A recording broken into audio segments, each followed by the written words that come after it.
अस्सलाम वालेकुम everyone, welcome back to my channel. कैसे हैं आप सब जी। तो आज मैं शेयर करने वाली हूँ आपके साथ चाय मसाला की बहुत ही ज़बरदस्त रेसिपी, जो सर्दियों में बहुत ही ज़्यादा यूज़फुल रहती है। जब मौसम चेंज हो रहा होता है तो बच्चों में खांसी, नज़ला, ज़ुकाम की शिकायत होती है, साथ साथ बड़ों को भी ये मसला रहता है। तो ये मसाला आप चाय में यूज़ कर सकते हैं, इससे बहुत जल्दी रिलीफ़ मिलता है। लेकिन इससे पहले अगर आपने चैनल को सब्सक्राइब नहीं किया तो चैनल को सब्सक्राइब कर लें।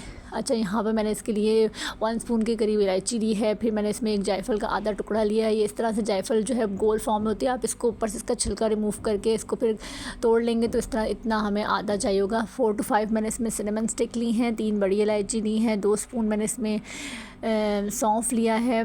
मैं कम क्वांटिटी में मसाला तैयार कर रही हूँ तो मैं इतनी चीज़ें नहीं है। अगर आप ज़्यादा बना रहे हैं तो आप चीज़ें जो है इस हिसाब से ज़्यादा ले सकते हैं। 1 स्पून मैंने इसमें ब्लैक पेपर लिए हैं और 5 से 6 मैंने इसमें लौंग लिए हैं। तमाम चीज़ों को ड्राई रोस्ट करके मैं पाउडर फॉर्म में इस तरह से ग्राइंड कर लूँगी। दैन इसमें 1 स्पून जो है मैंने सौंठ पाउडर ऐड किया है, जिसे ड्राई जिंजर भी बोलते हैं। और उसमें फिर 1 स्पून ही मैं मुलट्ठी पाउडर ऐड करूँगी, जो कि खांसी के लिए बहुत ही ज़बरदस्त है, बहुत ज़्यादा कूलिंग इफ़ेक्ट देता है आपके गले को जब आपको खांसी हो या गला ख़राब हो। तो इसको इस तरह से किसी एयर टाइट कंटेनर में आप सेव करके रख लें, और जब भी कोई कहवा बनाएं या चाय बनाएं तो उसमें इसको स्पून ऐड कर दें।